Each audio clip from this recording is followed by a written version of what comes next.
Hi guys, welcome to another video. Medyo boring. Alam niyo na.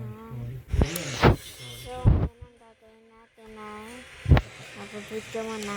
So, hindi mo na ako gagawa ng mga gamit yun. Pero may gagawin tayo for video tayo. So, may story na ako. Diba, alam niyo naman na gumawa ko niya ang Roblox. Legendary family. Legendary ko yan. Legendary Roblox.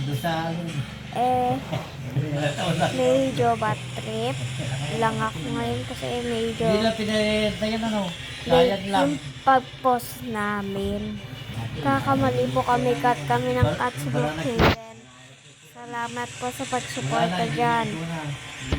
Mga kabataan dyan, galaw-galaw din. Anong ulam? Mga kabataan dyan, huwag po cellphone, galaw-galaw din. Anong ulam? Bye! Napatawa lang. Wala naman na silang, wala naman